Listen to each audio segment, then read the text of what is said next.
लाल बिहारी। प्यारी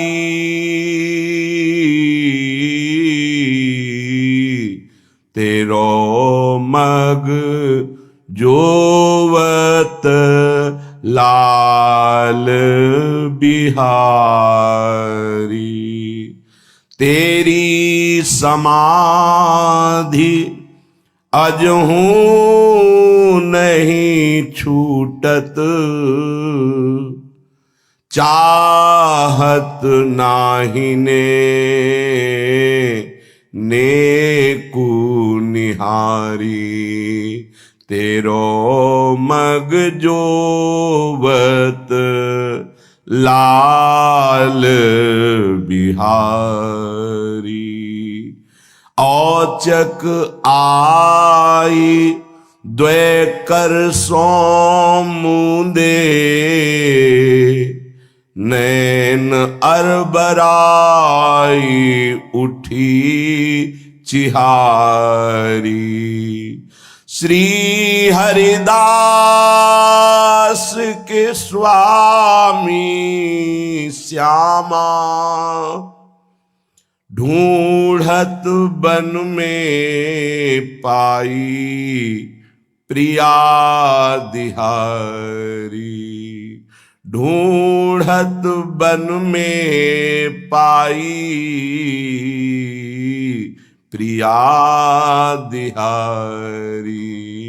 तेरो मग जोवत लाल बिहारी। उपासना, उपास्य, यही उपासक का जीवन है।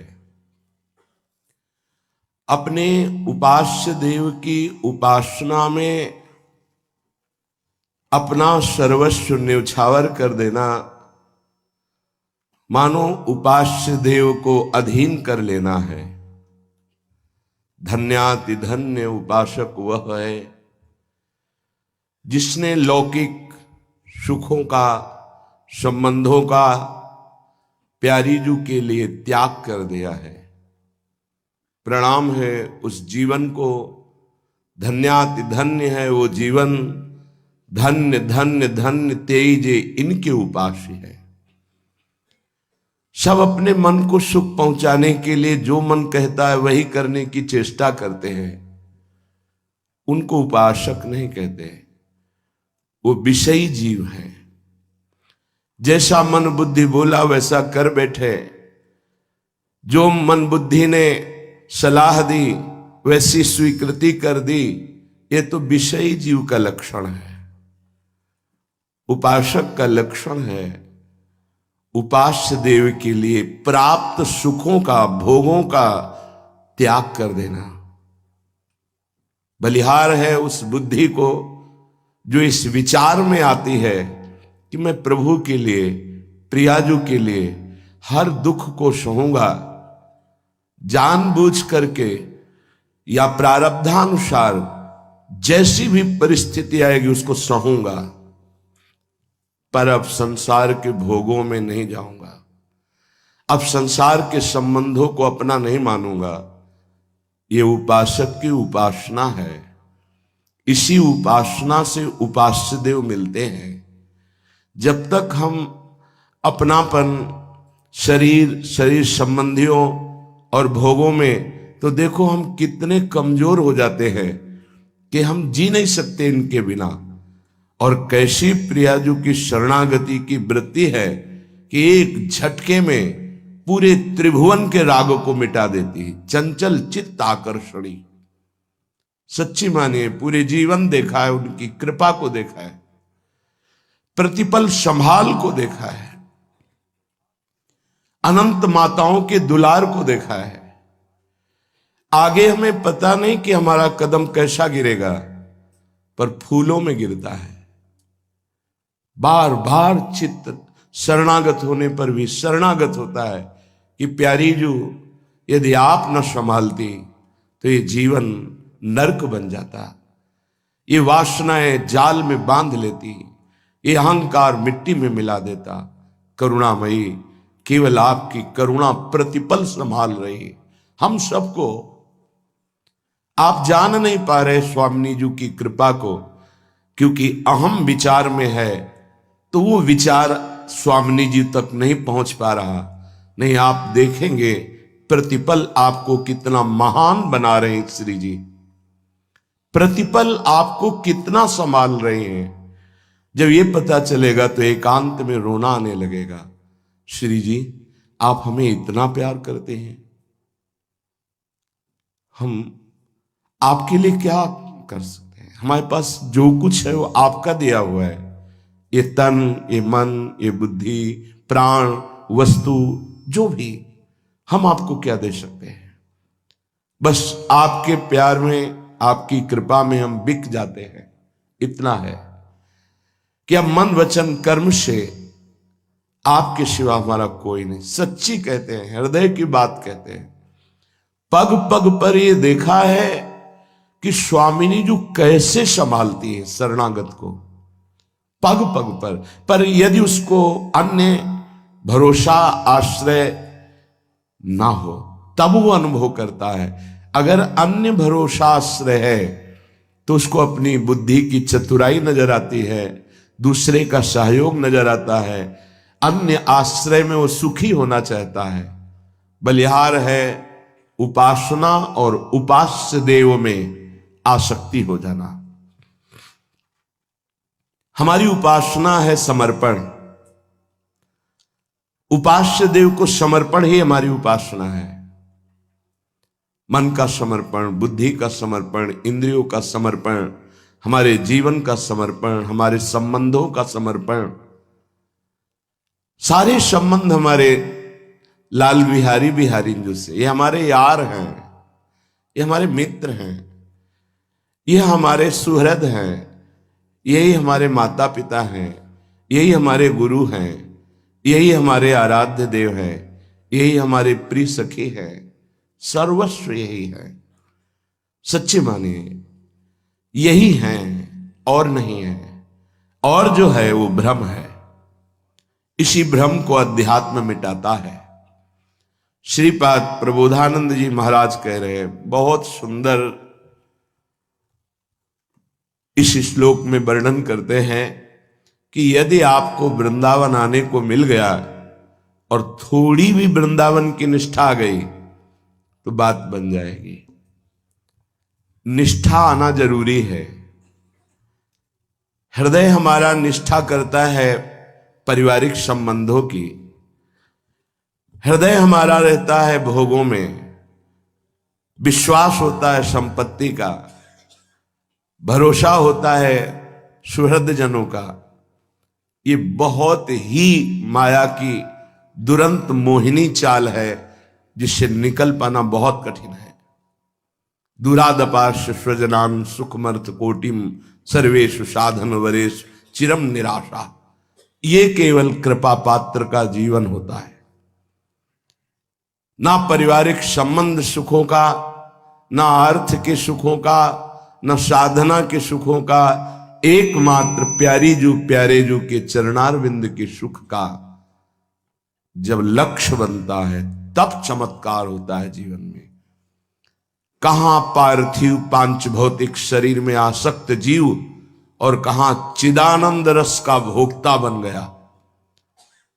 कहां वो दैन्यता से विषय में पतित हो रहा था, कहां त्रिभुवन पति को अधीन कर लिया। ये उपासना कैसी उपासना हुई, वासना को मिटाकर त्रिभुवन पति को अधीन कर लिया।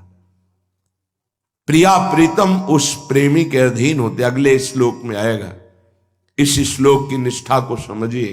श्रीपाद कह रहे हैं, जिसने वृंदावन को अपना मान लिया, बड़ा चमत्कारिक है वृंदावन, बड़ा चमत्कार है, बड़ी दिव्यता है, बड़ी दिव्यता है। वो वाणी की सामर्थ्य नहीं कि बता सके। चलते चलते दृश्य बदल जाता है। बैठे बैठे किसी और देश में होता है उपासक, शुद्ध बुद्ध सबका अपहरण कर लेते हैं आराध्य देव। बस एक बार ईमानदारी से समर्पण करने की जरूरत है। सारा का सारा सार सत्संग का समर्पण है। बेपरवाह हो जाओगे। अनंत ब्रह्मांडों का पालन पोषण लय करने वाले प्रभु वो तुम्हारे अधीन हो जाएंगे। अहम भक्त पराधीनो अस्वतंत्र। मैं भक्त के सामने स्वतंत्र नहीं हूं, जैसा वो चाहेगा वैसा मेरे से करवाएगा। मैं पराधीन हूं, यद्यपि ईश्वर हूं, परम स्वतंत्र, सिर पर कोई, पर मेरे सर पर भक्त हैं जिन्होंने अपना अस्तित्व मिटाकर आत्मसमर्पण कर दिया। अब उनकी अधीनता मैंने स्वीकार कर ली। इस शब्द को समझना। कोई बड़ा पदाधिकारी आके आपसे हाथ मिला ले तो पूरे जीवन आप नहीं भूलेंगे कि मुझ गरीब से वो हाथ मिलाए, मुझे छाती से लगाया। अनंत ब्रह्मांडों का ईश्वर कह रहा है मैं तुम्हारे अधीन हो जाऊंगा और तुम्हें अनुभव में आएगा। ऐसा नहीं है कि केवल कोरी बातें रहती हो, नहीं नहीं, एक एक पल में उनका सानिध्य अनुभव होता है। एक एक पल उनका प्यार दुलार। आचार्य कृपा न करे तो हृदय फट जाए। उनके आनंद को, प्रेम को सहने की सामर्थ्य इस पांच भौतिक रचना में नहीं है। ये तो आचार्य कृपा से पुष्ट होता है, तब वो उस प्रेम रस को सह जाता है, नहीं तो सामर्थ्य नहीं है। जो कृपा अवतरित होती है उसको सहने की सामर्थ्य नहीं है। ये आचार्य कृपा से आप काम क्रोध को नहीं सह पा रहे, प्रेम, अरे प्रियालाल को विकल कर देता है। आप क्या हैं? प्रियालाल को विकल कर देता है प्रेम। वो प्रेम वृंदावन प्रदान करता है। देखो कितना सुंदर, इस पर जब चिंतन हुआ कि कितना कृपालु वृंदावन है, जो हम बड़ी बड़ी साधनाओं से प्राप्त नहीं कर सकते, वो वृंदावन की कृपा मात्र से प्राप्त हो जाता है।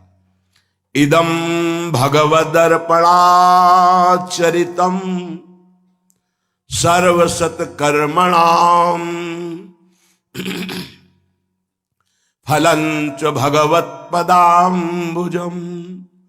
सुभक्ति मत्संगते फलात्म भगवत कथामृत रुचि श्रुतीनाम परम फलम मदन मोहनो यद्वमैक्षि वृंदावने। जिसने वृंदावन को अपना स्वीकार कर लिया, क्या स्वीकार कर लिया? अब मेरा जीवन वृंदावन को बिक गया है, मेरा कोई अस्तित्व नहीं है। आप अमुक जगह नहीं गए, आपका वहां नहीं गए, उनसे मिलने नहीं गए, वहां नहीं, मेरा अस्तित्व नहीं है। मैं बिका हुआ हूं, वृंदावन के हाथ बिक गया हूं। और सब धाम सब पुरियां जहां जहां प्रभु प्रकट होते हैं, लीला करते हैं, इसी बात की तो है।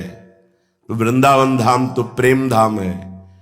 किसी भी धाम की रच की महिमा का वर्णन नहीं, लेकिन ब्रज रच का स्पष्ट, किसी भी धाम का कोई भी महात्मा हो, ब्रजरज की महिमा वर्ण, जिनकी रज की वंदना शिव शनकादि करते हैं, जिस रज में गुलमलता औषधि बनना ब्रह्मा जी और उद्धव जी चाहते हैं, उस परम धाम का क्षेत्र संन्यास है। क्षेत्र संन्यास, इस 84 कोश भूमि के बाहर प्राण निकल जाएं पर शरीर नहीं जाएगा। निष्ठा, भगवान बिक जाते हैं, नाम रूप लीला तीनों धाम प्रदान करता है। बहुत जोर का इसका भाव है। जब कोई वृंदावन से अपनापन कर लेता है तो इदम भगवद अर्पणाचरितम, उसके जितने आचरण होते हैं वो सब भगवद अर्पण, भगवत प्राप्ति कराने वाले होते हैं। ऐसा वृंदावन बना देता है, पक्का बना देता है। जो सुधार साधना से नहीं हुआ वो सुधार वृंदावन ने कर दिया। जहां हम डरते थे वहां से निर्भय कर दिया। जहां लगती थी कहीं चूक ना हो जाए, वो जगह ही हटा दी, वो स्थान ही हटा दिया। ये जाने मोरी छाती, हृदय जानता है, वो बार की व्याख्या नहीं। इदम यहां वृंदावन में जिसने अपने जीवन को अर्पित कर दिया, तो भगवद अर्पणा चरितम, अब उसको अलग से कृष्णार्पणम वस्तु नहीं बोलना है।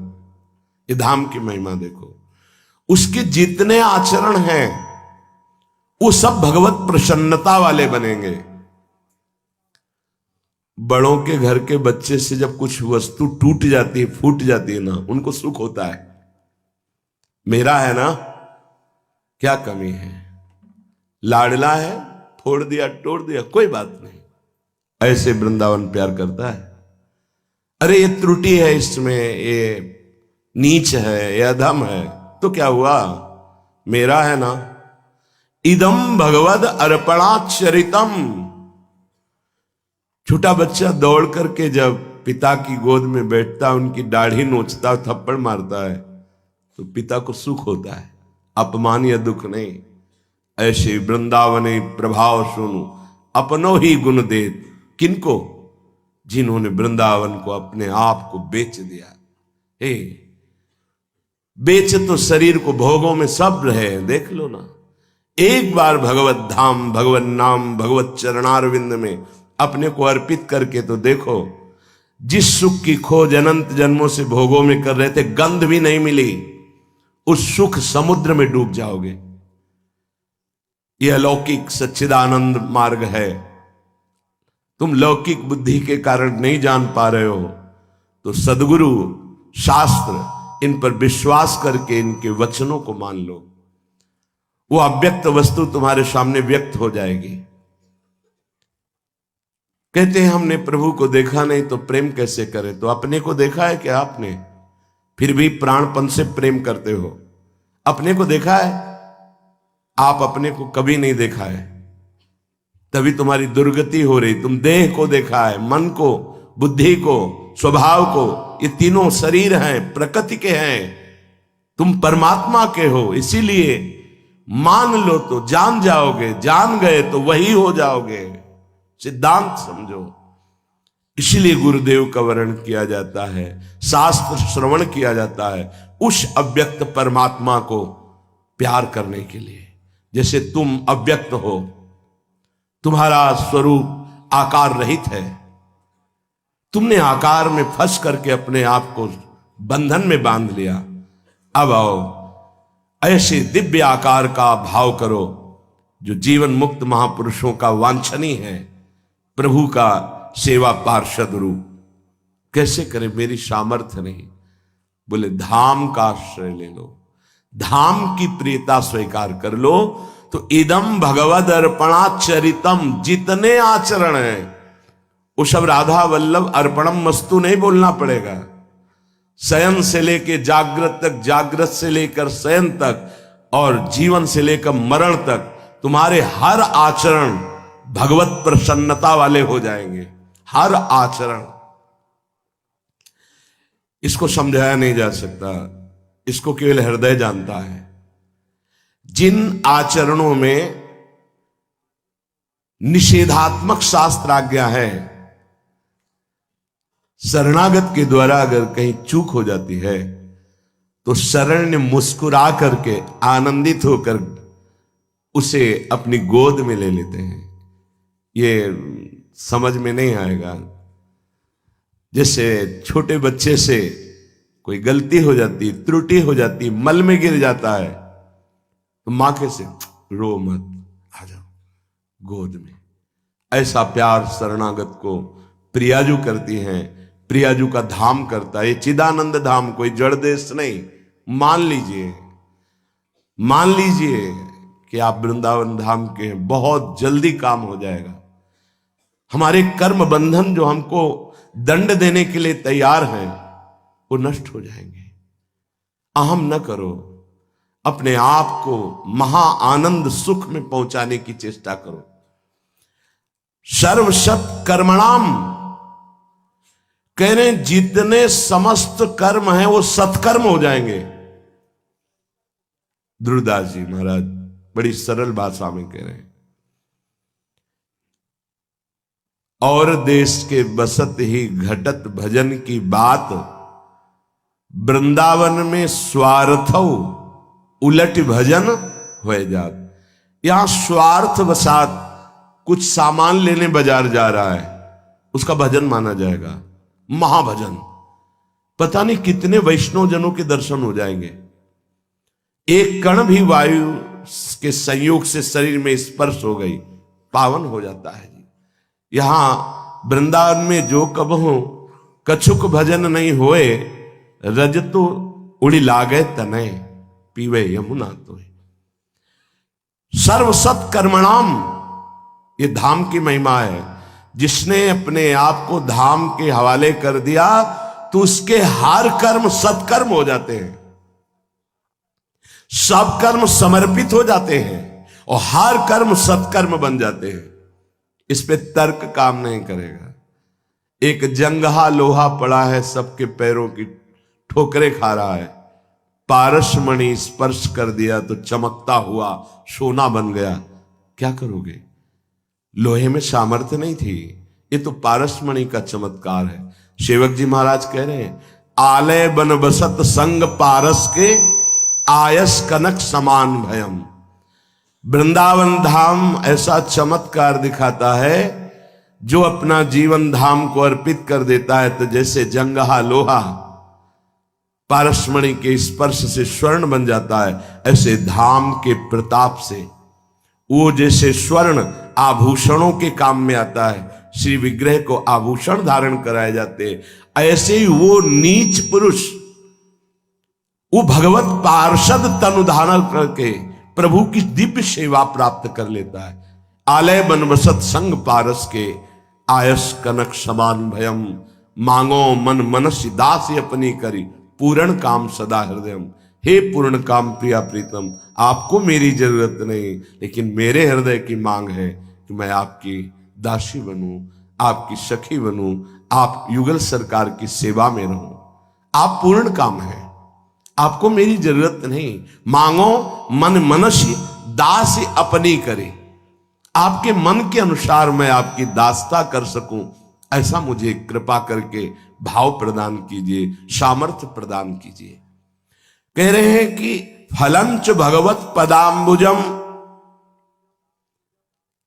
समस्त सत्कर्म और भगवत अर्पित कर्म का फल होता है भगवान के चरणारविंद का सानिध्य प्राप्त हो जाना। उस उपासक को फलंच भगवत पदाम्बुजम, उठते बैठते चलते फिरते आपके हृदय में ये गोरे सांवले चरणारविंद प्रकाशित हो जाएंगे। श्री राधिका स्फुरत में हृदय केल सिंधु। यदि नहीं हो रहे हैं तो आपने अभी अपनापन वृंदावन को नहीं दिया है। शरीर राग, इंद्रिय राग, शरीर संबंधी राग कहीं न कहीं, पर यह भी ठीक हो जाएगा, क्योंकि ऊपर लिखा है इदम भगवद अर्पणा चरितम, आपके हर आचरण भगवद अर्पित माने जाएंगे, क्योंकि धाम सर्वसत कर्मणाम, जितने भी कर्म हैं वो सब सत्कर्म माने जाएंगे।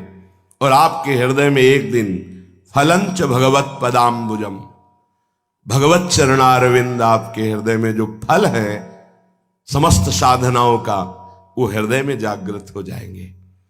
सुभक्ति मत संगते, जो भगवत प्रेमी महात्मा है उनका आपको नित्य संग प्राप्त हो जाएगा। ये दुर्लभ बात है। श्रीपाद कह रहे ये धाम प्रदान करेगा। सत्य मार्ग में चलने वाले, सिर्फ प्रभु से अपनापन करने वाले, सिर्फ प्रभु के प्रेम में पगे हुए, उनको ना लोक व्यवहार से मतलब है ना वेद व्यवहार से। ऐसे महात्माओं का मिलन सिर्फ भगवत कृपा से होता है। जिनको ये भ्रम होता है कि ये तो समाज या संसार के किस काम में आते हैं, अपना एकांत बैठे प्रिया प्रीतम को केवल रिझाते रहते, तो स्वार्थी हैं, अपने कल्याण में लगे। भ्रम है तुम्हें। जो उनके द्वारा जगत कल्याण होता है वो प्रवचनों के द्वारा नहीं होता, ध्यान रखना। प्रवचन में तो जितनी महात्मा की भजन की सामर्थ्य उतना ही वचन आपके ऊपर काम करेगा। अगर भजन नहीं ना तो केवल मनोरंजन होगा, आपके ऊपर काम नहीं करेगा प्रवचन। और वो महात्मा जो आठों पहर केवल प्रिया प्रीतम में लगा है, उसके शरीर की वायु स्पर्श करके अगर आपको छू गई तो जो बड़ी बड़ी साधनाओं से पापों का नाश नहीं होता, नाश हो जाएगा। वो किसी के भी दरवाजे में खड़े होकर एक टुकड़ा रोटी ले लिया तो पूरे घर का कल्याण हो जाएगा। जहां से वो चरण रख करके निकलेगा वहां की रज पे अगर तुम्हारा स्पर्श हो गया तो तुम निष्पाप हो जाओगे। समय आने पर तुम्हें पता चलेगा कि हमारे जीवन का परिवर्तन कैसे हो गया। अगर कोई चिता में जल रहा है, उस पर दृष्टि उस महात्मा की पड़ गई, उसका कल्याण हो जाएगा। अभी महात्मा की महिमा को जानते नहीं तो ये समझ जाते हैं कि समाज में तो ये जाते नहीं, इनको व्यवहार से कोई मतलब नहीं, लोग कल्याण के लिए कुछ कर नहीं रहे, एकांत में बैठे माला चलाते, प्रिया प्रीतम का चिंतन करते हैं, ये स्वार्थी, अपने स्वार्थ के लिए। क्या जानते हो तुम? उन महात्माओं से ही कल्याण होता है। अगर हमारे हृदय में भजन नहीं तो हम कितना प्रयास करें, ना अपना परिवर्तन होगा ना दूसरे का। और जो भजन में छके हुए महापुरुष हैं, भगवान के वचन हैं, मम भक्ति युक्तो भुवनम पुनातु, वो लोक का लोक बैठे बैठे पावन कर सकते हैं। सुभक्ति मत संगते, वृंदावन जो प्रिया प्रीतम के अनुराग में डूबे हुए संत जन हैं, उनका संग प्रदान करते हैं। सच्ची मानिए, बड़े अभिमान का विषय होता है जब ऐसे महाभागवतों से, महाप्रेमियों से अपनापन होता है कि मेरे महाराज जी हैं, मेरे गुरुदेव हैं, मेरे हैं। बस इस संबंध को प्रिया प्रीतम भी नहीं तोड़ सकते। इस अपनेपन के संबंध में बंध करके वो हृदय में फलंच भगवत पदाम्बुजो, इन्हीं महापुरुषों के दम से ऐसा होता है। ये बड़े अनुभव की बात कह रहा हूं। खूब शास्त्र और साधन पद्धतियों का अनुष्ठान करने वाला स्वभाव, लेकिन प्रभाव जो अनुराग का है वो केवल रसिक महापुरुषों की चरण रज से हुआ, दूसरा कोई उपाय नहीं। तभी बहुत सोच विचार कर ध्रुवदास जी ने लिखा है, रेमन रसिकन संग बिन रंच न उपजय प्रेम। रसिक महापुरुषों का संग कौन करता है? वृंदावन धाम। सुभक्ति मत संगते, जिनकी सुंदर मति केवल भगवत भक्ति में ही लगी हुई है, ऐसे मिलना कठिन है।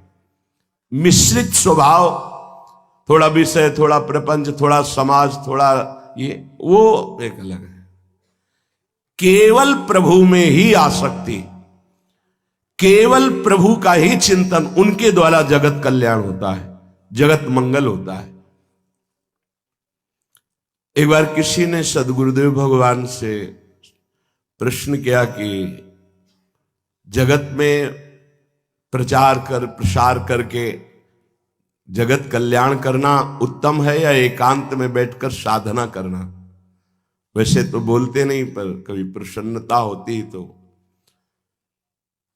तो कहा जगत में प्रचार प्रसार किसका करेगा? जब एकांत में साधना करके भगवत प्राप्ति नहीं की तो किसका करेगा?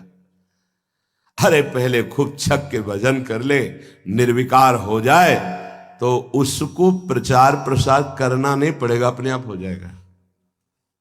वो वचन आज तक जो बोले हैं, एक एक शब्द साकार होते देखा गया है।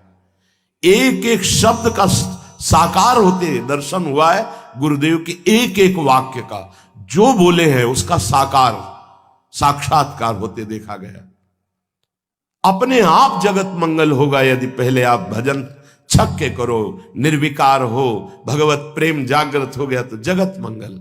आपके पास कुछ है नहीं तो जगत मंगल किससे? केवल वाणी से थोड़ी हो जाएगा।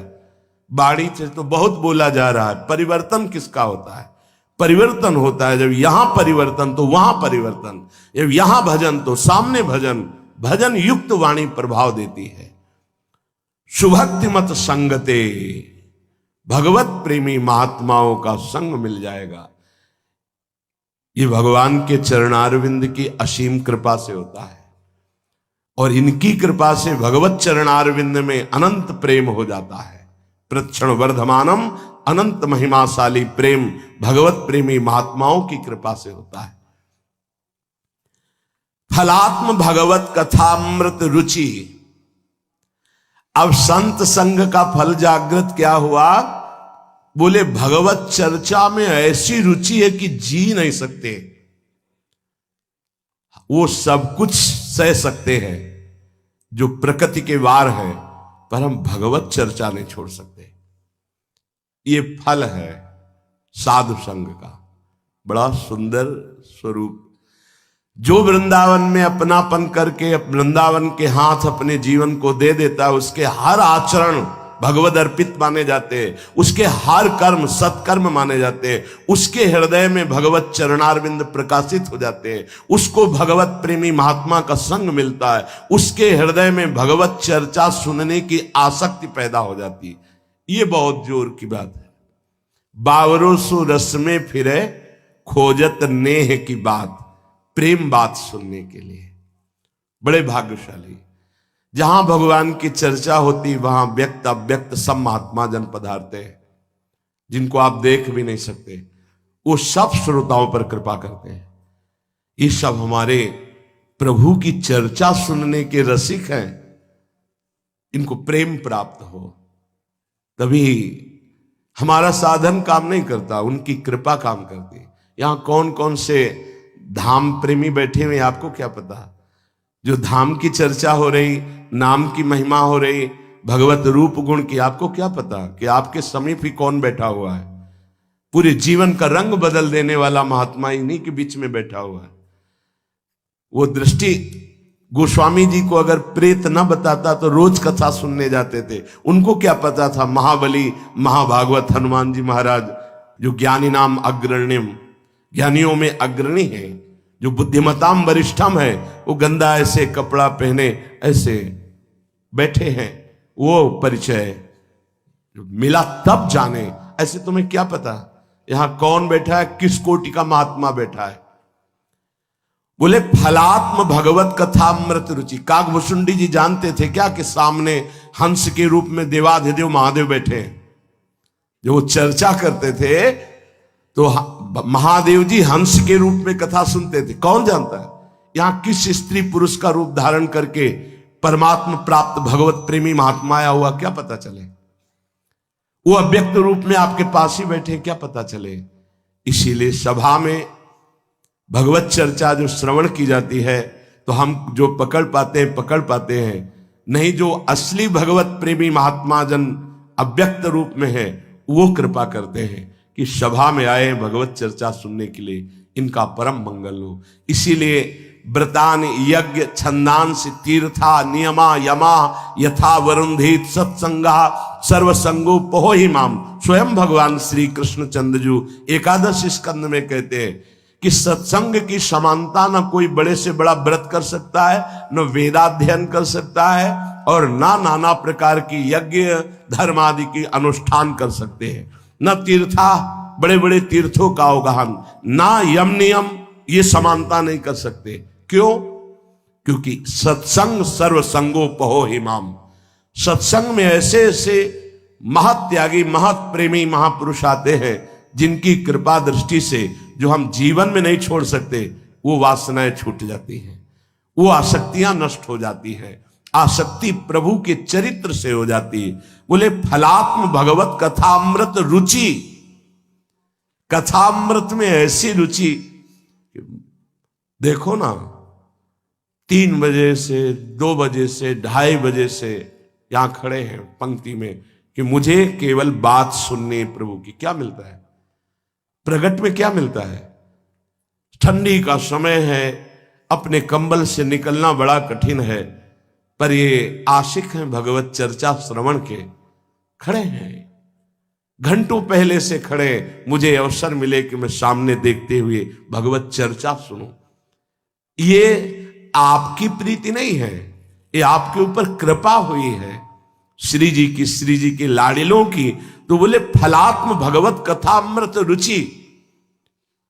देखो शनकादि की जब सत्संग वार्ता हुई महाराज पृथु से, तो आंसू बहाते हुए भगवान से यही मांगा कि ऐसे महात्माओं का संग और इनके मुख से निकली हुई भगवत चर्चा, ये 2 कानों से मुझे तृप्ति नहीं मिलती, मुझे 10,000 कान दे दीजिए।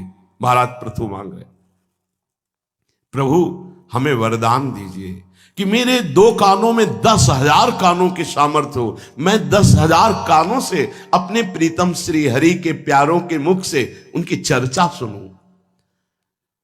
श्रुति नाम परम फलम, बहुत जोर की बात कह रहे हैं। श्रुतियों का परम फल है तत्वबोध। जो वृंदावन का आश्रय ले लेता है उसे तत्वबोध हो जाता है। श्रुति नाम परम फलम।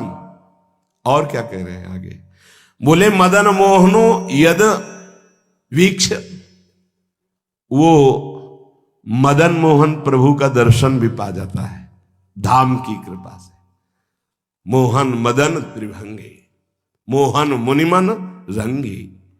बड़े बड़े मुनियों के मन को अपने रंग में रंग देने वाले ललित त्रिभंगी मोहन, मदन मोहन का अर्थात लालजू महाराज का, वो धाम की कृपा से साक्षात्कार पाता है। सच्ची मानिएगा, धाम अपने आप ऐसी चमत्कार में लीला उस उपासक के सामने प्रकट कर देता है, निहाल हो जाता है उपासक। बस आप विश्वास कीजिएगा, धाम पर विश्वास कीजिएगा। श्रुति नाम परम फलम, बड़ा दुर्लभ बात करें, उसको तत्वबोध हो जाता है।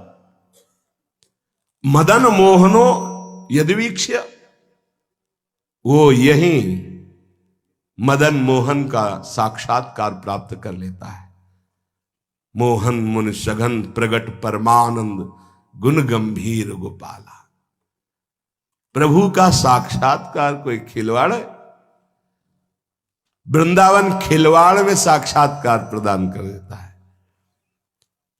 बोले जिसने वृंदावन की निष्ठा स्वीकार कर ली, फिर एक बार उसके हर चरित्र हर आचरण भगवद अर्पित हो जाते हैं, उसके हर कर्म सत्कर्म बन जाते हैं, उसको भगवत चरणारविंद की स्फूर्ति अनुभव में आती है, उसे भगवत प्रेमी महात्मा का संग मिल जाता है, उसे भगवत कथा में रुचि पैदा हो जाती है, उसे तत्वबोध हो जाता है, उसे भगवत साक्षात्कार हो जाता है।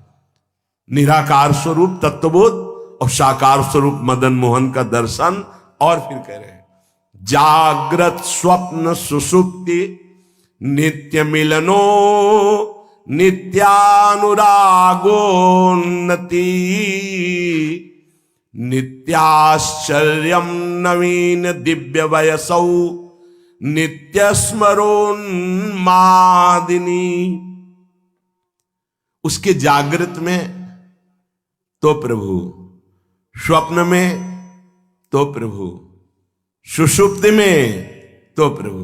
जैसे महाप्रभु हरिवंश चंद्र जी कह रहे, जागृत स्वप्न सुषुप्ति स्फुरतु में राधा पदाब्ज छटा, वैसे ही श्रीपाद कह रहे जागृत स्वप्न सुषुप्ति नित्य मिलनो। जागृत में प्रिया प्रीतम के साथ, स्वप्न में प्रिया प्रीतम के साथ और सुषुप्ति में प्रिया प्रीतम के साथ। ये धाम कृपा करके अक्षरशः ऐसा ही करता है। कभी कभी ऐसे उपासकों को स्वप्न आते हैं कि ऐसा लगता है जागृत हो ही नहीं, जागरण ही ना हो, ऐसे डूबा रहे। कभी कभी जागृत अवस्था में एकदम भाव चुरा लिया जाता है मन बुद्धि, ऐसा लगता है ऐसी ही दशा बनी रहे। भला सुषुप्ति तमोगुण अवस्था में क्या प्रिया प्रीतम का मिलन होता है? उसमें तो गाढ़ निद्रा मूर्छा अवस्था रहती, पर कह रहे ये कृपा कि उसकी सुषुप्ति ही प्रिया प्रीतम में होती, तमोगुण जनित नहीं। गाढ़ भाव में डूबा हुआ प्रिया प्रीतम में, यही उसकी सुषुप्ति है। अर्थात वो जागृत स्वप्न सुषुप्ति तीनों अवस्थाओं पर विजय प्राप्त किया हुआ महापुरुष हो जाता है। जागृत में तो प्रिया प्रीतम, स्वप्न में तो प्रिया प्रीतम, सुषुप्ति में तो प्रिया प्रीतम मिलनो, नित्य मिलनो। जागृत स्वप्न सुषुप्त नित्य मिलनो और नित्यानुरागोन्नति, और प्रतिक्षण नित्य अनुराग बढ़ता जाएगा प्रिया प्रीतम में। नित्याश्चर्यम नवीन दिव्य वयसौ, नित्य नवीन सौंदर्य सामने। अभी थोड़ी देर पहले जो प्रिया प्रीतम को देखा वो नहीं, नित्य नवीन दिव्य वयसौ, नवीन अवस्था, नवीन रूप। कभी उपासक के नेत्र रूप भर करके पान नहीं कर पाते, ये छक के देख लिया अपनी प्रियाजू को, नहीं। महाराज लालजू कह रहे हैं, प्यारी जू जब जब देखो तेरो मुख तब तब नयो नयो लागत। ऐसे युगल सरकार दोनों हैं ऐसे, इनका नयो नेह, नवरंग, नयो रस, नवल श्याम, वृषभानु किशोरी। लालजू भी नवीन नवीन लावण्य, तो लाडली जू का नवीन नवीन रूप, इनकी अवस्था नवीन, इनकी पोशाक नवीन, इनका वृंदावन नवीन, उस वृंदावन की कुंज नवीन, वहां के खग मृग पशु पंछी नवीन, और इनकी लीला नवीन, और उपासक का भाव नवीन। इसीलिए प्रतिक्षण आसक्ति बढ़ती जाती है।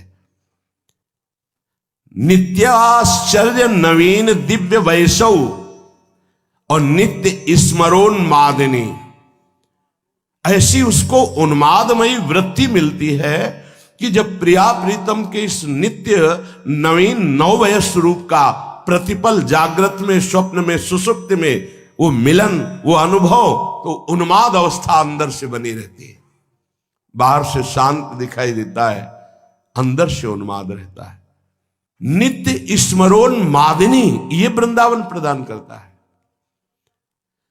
नित्यान्योन्य विचित्र केली कलनौ, अन्योन्य दोनों युगल सरकार ऐसी नित्य नवीन नवीन लीला करते हैं कि उपासक का चित्त उसी में डूबा रहता है।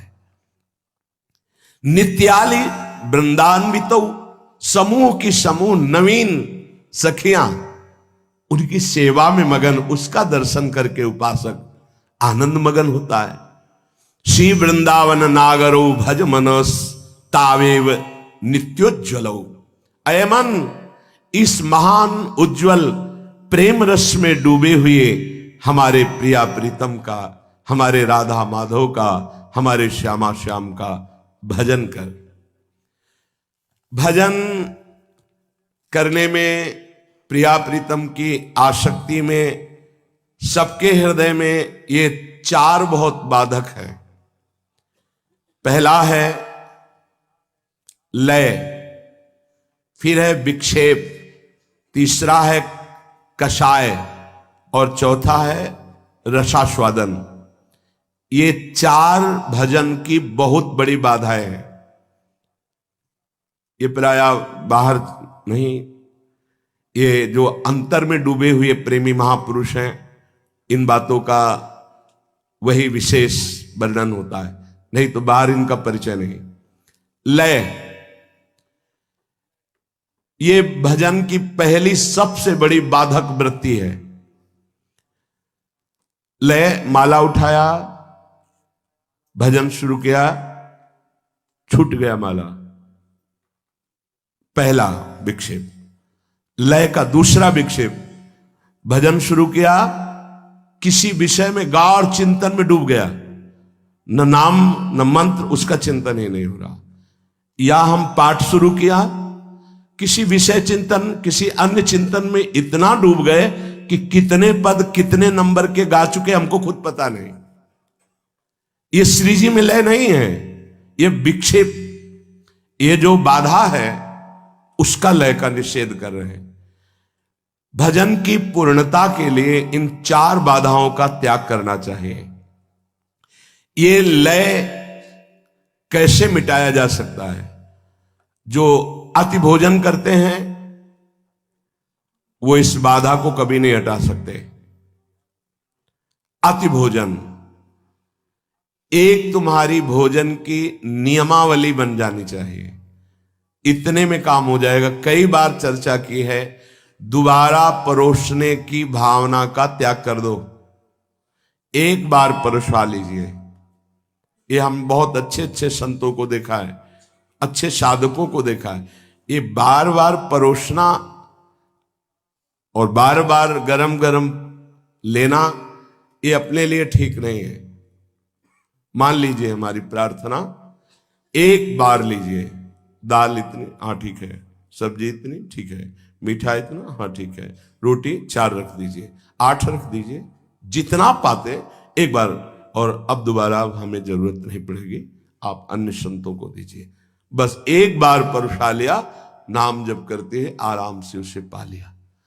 एक बार नियम बनाओ, अच्छी से अच्छी वस्तु बस एक बार परोसा लो, उसमें क्या होगा? एक ही दोना में खीर तो होगी, एक बार लेना है।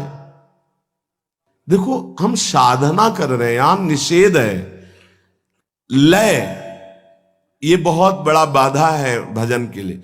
तो अति भोजन इसका त्याग कीजिए। किसी किसी के शरीर की आवश्यकता होती भोजन की इतनी इतनी, वो आप एक बार में ले लीजिए, हम छूट देते हैं। 10 रोटी ले लीजिए, कोई निषेध नहीं, आप सहज में पचा लेते हैं, आप मेहनत करते हैं, आप भजन करते हैं, ले लीजिए, एक बार में ले लीजिए। देखो आप करके देखो, आप एक बार में परोसा लीजिए उतनी वस्तु जितना आपको परोसना। आपको ऐसा लगता है कि एक बार में जैसे दाल ली, 2 छोटा दोना, हमारा काम नहीं चलता, तो आप बाबा जी हो, रज का पात्र रखो, अपना रज का पात्र लेकर के गए, भाई इसमें डालो, इसमें डालो, बस ठीक है। आपको लगता है कि खीर आदमी ज्यादा आसक्ति है, तो 1 चम्मच दाल और 1 चम्मच खीर मिला करके पी लीजिए, आसक्ति खत्म हो जाएगी। आपको लगता है कि गुलाब जामुन बहुत प्रिय लगते हैं, तो सब्जी से सान के पा लीजिए गुलाब जामुन, ठीक हो जाएगा। भजन करना है कि गुलाब जामुन का टेस्ट लेना है? अरे राधा नाम सुधा रसम। देखो सब कोई इस मार्ग में नहीं चल पाता है, आप सब बड़े भाग्यशाली हैं, सच्ची कहते हैं बड़े भाग्यशाली। नहीं, प्रपंच रौंद रहा है, अच्छे अच्छे की धज्जियां उड़ाए है प्रपंच, आप बड़े भाग्यशाली, तो उसको और समेटिए, देख लीजिए आप बहुत जल्दी लाभ प्राप्त होगा। लय ये बहुत बड़ी बाधा है जो अपने संकल्प को, अपने अनुष्ठान को, अपने लक्ष्य को पूर्ण होने में बहुत बाधा पहुंचाता है। मन ही नहीं लगेगा, या नींद आ जाएगी, या बार बार जमुहाई या प्रपंच चिंतन में चले जाएंगे। अति भोजन, दूसरा कब्ज न बनने पावे, कब्ज है, मल अवरुद्ध है, तो फिर भजन में रुचि नहीं, कई तरह की बाधा आ जाएगी।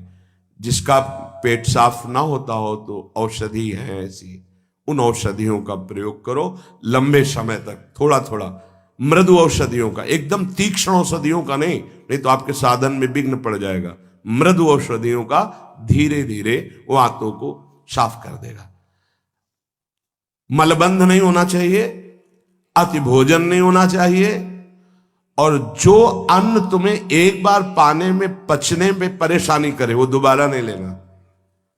जैसे जीवन में कभी कोई पदार्थ ऐसा हुआ तो फिर मूंगफली कभी एक बार पाके देख ली, और संतों से कुछ ऐसी वस्तुएं लिखाई गई थी कि जिनको जीवन में ब्रह्मचर्य के लिए नहीं पाना, छोटी डायरी है वो रखी हुई, नहीं जीवन में नहीं, सामने जैसे है नहीं।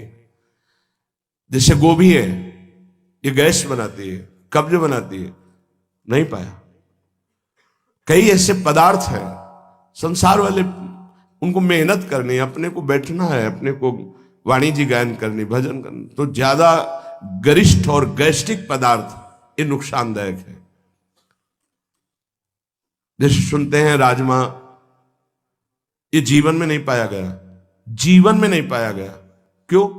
ये ब्रह्मचर्य घातक है, बलिष्ठ है और गैस्ट्रिक है। ऐसे पदार्थ हमें नहीं पाने, हमें रुचि नहीं देखनी है, हमको अपने जीवन को संभालना है, जो भगवत अर्पित करना है। प्रपंच में मनोरंजन करने का जिसका स्वभाव है वो लय को प्राप्त हो जाएगा। जिनके पास मोबाइल है, अगर गेम खेलने का स्वभाव है, साधक होकर रील देखने का और क्या कहते हैं उसको, जो कहानियां किस नाटक बनते हैं, सीरियल। भैया हमें प्रिया प्रीतम का सीरियल देखना है। अगर आजकल प्रायः हर ऐसे बनाए जाते हैं जिनमें लौकिक आकर्षण की प्रधानता होती। भाई देखो, तुम भगवत मार्ग के पति को ये चीजें देखोगे तो तुम्हारा मन तुम्हें जलाएगा, फिर नहीं बचाया जा सकता, मन जलाएगा। हम जो देखते हैं उसका मनन होता है, जिसका मनन होता है वो हम करना चाहते हैं। कोई भी नौटंकी नाटक ऐसे नहीं है जो आपको विषय विलासिता से वैराग्य दिलाने वाले हों, विषय विलासिता का राग बढ़ाने वाले हैं। थोड़े दिन मनोरंजन ये छोड़ दो तो ऐसा मनोरंजन प्रिया प्रीतम कराएंगे कि रोते रहोगे। आनंद देखो, कितने सुंदर प्रिया जी, कितने सुंदर लालजू, कितना सुंदर वृंदावन, ये हमारे मनोरंजन होगा। जनमन रंजन, भक्त जनमन रंजन श्री भगवान है। इसीलिए विविध धुनियों में नाम करने की छूट दी है। तुम्हारा मन रजोगुण से हो गया है तो राधा नाम विविध धुनियों में गाया जाता है। आप लगाओ, उसी में झूमो, उसी में आनंदित हो। तो नाम कान में पड़ रहा है, राधा राधा राधा, तुम्हारा परम मंगल होगा। और व्यर्थ बोलने का स्वभाव, ये लय रूपी बाधा से बचने के लिए अति भोजन, कब्ज ना होना, अन्न जो पचने में परेशानी हो उसको दोबारा ना लेना, प्रपंच की क्रीड़ाओं, नौटंकी नाटक, सीरियल, गेम, ये सब नहीं। देखो, अपना एक अलग जीवन है, भक्तों का एक अलग जीवन होता है। 5 मिनट 10 मिनट कुछ व्यायाम कर लिया और बस प्राणों का व्यायाम होता रहता है। मंत्र चिंतन, नाम चिंतन। अगर संयम से आप हैं, बहुत सुखद जीवन चलेगा आपका। ये सब गेम आदि जितने, ये व्यर्थ, इसमें क्या मिला आपको? और जलन, अच्छा जीत गए तो क्या मिला, और हार गए तो क्या मिला? कुछ नहीं। अगर उतने समय आप नाम जप कर रहे हैं, नाम कीर्तन कर रहे हैं, मन को जबरदस्ती लगाओ। आप सोच रहे हैं कि हम अभी मन को थोड़ा मनोरंजन करके, ये थोड़े में नहीं संतुष्ट होगा, इसकी टांग पर शर्ती चली जाएगी। ये इतना आपको परेशान कर देगा कि शायद है कि आपसे भजन ही होना बंद हो जाए। बहुत सावधानी की जरूरत। ये खींचेगा आपको। थोड़ा ये देख लेते हैं ना, इतनी देर पाठ करके आए हैं, कीर्तन करके आए, थोड़ा सा वो आपको बहुत लय अर्थात परमार्थ विमुख वृत्तियां पैदा कर देगा। और अधिक निद्रा और कम निद्रा दोनों लय को प्राप्त कराएंगे। जैसे आपके शरीर की आवश्यकता 5 घंटे नींद से पूरी हो जाती है, फिर आपके किसी भी दिनचर्या में आलस्य प्रमाद नहीं होना चाहिए, एकदम फिट। अब अगर आप 2 घंटे सोएंगे तो आपका भजन में विक्षेप हो जाएगा, आप सत्संग में सो जाएंगे। इतना कम नहीं और इतना अधिक नहीं कि आपका स्वभाव ही बन जाए सोना, इतना कम भी नहीं कि आपकी साधना में वो नींद परेशान करे। और एक नियमावली से सो लिया और फिर कट्टरता पूर्वक नींद से लड़े, ये लय से बच जाएंगे। और कोई भी व्यसन करना ये लय का कारण बन जाएगा। कोई भी नशा नहीं होना चाहिए। सिद्ध बनने की कोशिश ना करे कि अमुक संत तो अमुक अमुक, उनकी स्थितियां हैं। साधक को चाहिए कोई भी व्यसन नहीं होना चाहिए। इसीलिए लिखा, महापुरुषों के जो आचरण उनके उपदेश से मिलते हो वही करने चाहिए। सब आचरण अनुकरणीय नहीं होते, वो जो आदेश कर रहे हैं उतने से ही। जब भगवान शंकराचार्य जी ने मछली खा ली तो कुछ शिष्यों ने खा ली कि गुरु जी ने खा लिया। अब आगे गलता हुआ कांच पिया, अब उनकी हिम्मत नहीं थी। ऐसे किया तो मछली जिंदा निकल आई, उन्होंने ऐसे ऐसे किया तो सब वहां लीवर में पहुंच चुकी थी। जो उपदेश के अनुसार आचरण हो महापुरुषों के, वो अनुकरण किए जाते हैं। जो उनके उपदेश से आचरण न मिलते हो, वो प्रणाम है आपकी महिमा। कोई भी व्यसन नहीं होना चाहिए उपासक के जीवन में। हमें लगता है कि बड़े धन्यवाद के पात्र है, कोई उपासक अभी तक तो एक भी नजर नहीं आया कि किसी भी तरह का कोई तंबाकू या किसी भी तरह का कोई मादक द्रव्य। तो धन्यवाद है कि बड़े कृपा पात्र हैं आप सब जन। जो गृहस्थी में उपासक हैं वो भी सावधान रहे, कोई भी व्यसन नहीं होना चाहिए।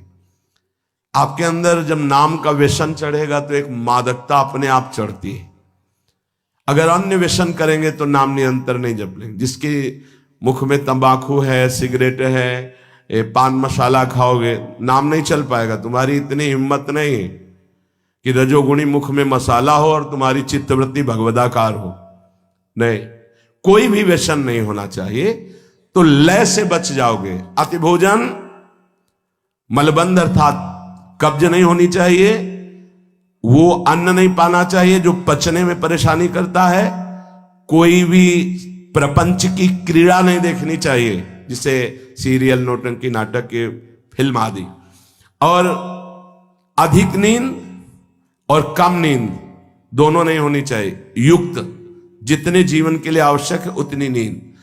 और कोई भी व्यसन ना हो तो लय से बच जाओगे। दूसरा है विक्षेप। विक्षेप विषयों का होता है। यह अनात्म वस्तुओं के संयोग से सुख लेने की इच्छा बहुत जन्मों से यह संस्कार चला रहा है। आपके अंदर आएगा, काम भोग करने की इच्छा आएगी, नाना प्रकार के पदार्थों की इच्छा आएगी। इच्छा होती है, इसी को बंधन कहते हैं। इसी विक्षेप को जो जीत लेता है वो बंधन मुक्त हो जाता है। इच्छा का त्याग करना ही परमार्थ के पथिक का परम कर्तव्य होता है। इच्छाओं का त्यागी होना चाहिए। जा ही न चाहिए कबम कछु। इच्छा त्यागी मतलब विक्षेप का त्यागी। यही विक्षेप पड़ता रहता है। विक्षेप है विषय प्रियता। अनात्म पदार्थों में सत्यत्व सुख बुद्धि, ये विक्षेप है। उपासक अंदर से देख ले, ये विक्षेप क्रिया भले न हो लेकिन चिंतन होता है, इसका अस्तित्व बना रहता है। विक्षेप पड़ता रहेगा आपके जीवन में, आप अशांत रहेंगे, आप जलेंगे, आप खुद ऐसे आचरण करेंगे जो आपको बांध देंगे, आपको क्लेश पहुंचाएंगे, भजन साधना छूट जाएगी। ये चारों बहुत बड़े मतलब विक्षेप पहुंचाने वाले हैं। पहला लय और दूसरा विक्षेप। विषय प्रियता, विषय भोगों में सुख, सत्यत्व बुद्धि, इसका त्याग करना पड़ेगा। वैसे जब कभी आपका मन किसी विषय में जाए तो उससे बचने का उपाय बहुत जोर जोर से जल्दी जल्दी से नाम करना। तो वो संस्कार नहीं बना पाएगा, पर उस समय आप देखना, अगर आप नाम जप करें उसकी रफ्तार धीमी करके एकदम बंद करवा देगा, गाढ़ विषय चिंतन कराएगा और साधक सहयोग कर देता है मन को। फिर परेशान होकर के डोलता है घंटों, मेरा मन नहीं लगता, मेरा मन अशांत है, मैं क्या करूं, मेरा मन ऐसा, मेरा मन। तो दवा क्यों नहीं ली समय पर?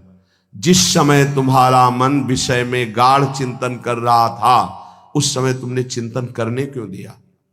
नाम कीर्तन क्यों नहीं किया? उस समय जोर जोर से कीर्तन क्यों नहीं किया? रफ्तार से कीर्तन क्यों नहीं किया? उसको अवसर क्यों दिया चिंतन का?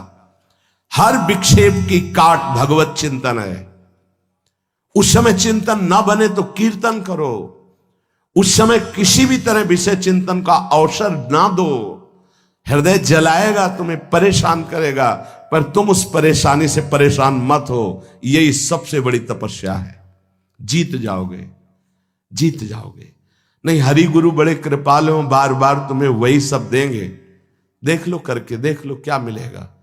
फिर वही ज्वाला, फिर वही परेशानी, फिर वही चिंता। जितनी जल्दी तुम इच्छा रहित होगे, जीवन मुक्त हो जाओगे। इच्छा रहित होने का सीधा उपाय, जब आपका अंदर विषय चिंतन चल रहा है, नाम कीर्तन बहुत जोर से होना चाहिए। उसको अवसर मत दो चिंतन का। विक्षेप का कारण ये भोगों के प्रति सत्यत्व बुद्धि, सुख बुद्धि है। कषाय, कषाय कहते हैं जो भोगा आवरण आपको ढके हुए है, उससे हम निकलने की जो चेष्टा करते हैं तो उसमें जलन होती है, उसको ना सह पाना, जलन को ना सह पाना, ये कषाय होता है, ये गिरा देता है।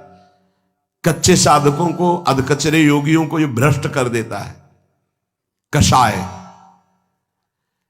मन का दुलार करने की आदत, मन की जलन को अपनी जलन मान के उसके मिटाने का उपाय करना, अर्थात भोगों के कवच से निकलने की चेष्टा जो हमको दृढ़ता पूर्वक करनी चाहिए, तो हम दुलार कर देते हैं वहां मन का। जब मन जलता है तो लगता है अब कुछ भी हो, इसकी जलन मिटानी है। कैसे मिटेगी? भजन से। चलो थोड़ा घूम आते हैं, चलो थोड़ा मोबाइल देख लेते हैं, टीवी देख लेते हैं, थोड़ा जो कह रहा है आज कर लेते हैं। ये कभी तुम्हें आगे नहीं बढ़ने देगा। ये कवच की तरह तुम्हें बांध के रखेगा उसी विषय चिंतन में, उसी जलन में। ज्यादा दिन टिक नहीं पाओगे परमार्थ में। बहुत सूरवीर का मार्ग है ये, बहुत सूरवीर का। यार श्वास श्वास पे तीर और बर्छियों की तरह प्रहार करते हैं काम, क्रोध, लोभ, मोह, मद, मत्सर। गुरुदेव की कृपा ही कवच है। कृपा क्या है? वो जो उपदेश कर रहे हैं उसे मान लो, यही गुरु कृपा है।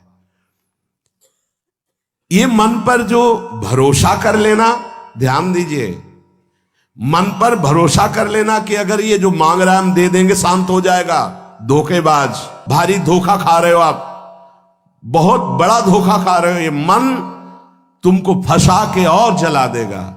ध्रुवदास जी महाराज कह रहे हैं, विषय चुगा जिन चुगय मन, चुगत कछुक सुख होए, फिर फांसी ऐसी लगे तेषम दुख न होए। मन कहता है एक बार ये चख लेते हैं, भोग लेते हैं, बहुत जलन हो रही, एक बार तो देख लेते हैं, फिर शांत हो जाएगा। आप राजी हो गए? इसमें लिखा है भोगाकर्षण पर मन पर दया कर देना, दोस्ती कर लेना। चलो ठीक है, अच्छा ऐसा कर लेते हैं। उसके हटाने में जो क्लेश, उसे ना सह पाना।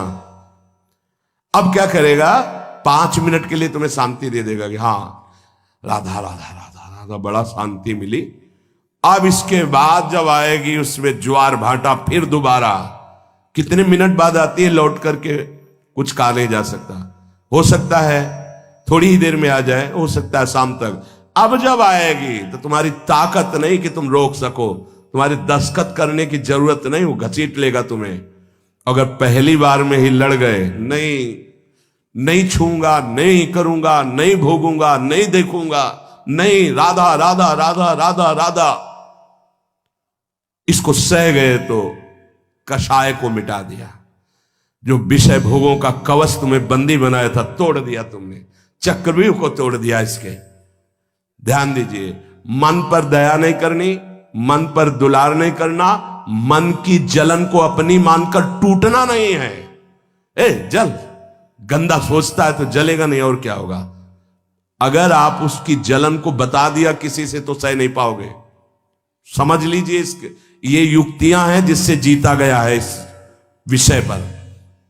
मन जल रहा है, अब आप अपने मित्र से कह रहे हैं साधु बहुत जलन हो रही है हमें। चुप, तुम्हें नहीं हो रही, तुम्हारे मन को हो रही, उसकी गंदगी नष्ट हो रही। सोना जलने से शुद्ध होता है, जलने दो उस मन को जिसने तुम्हें जन्म जन्मांतर से फंसाया है, उसे सह जाओ।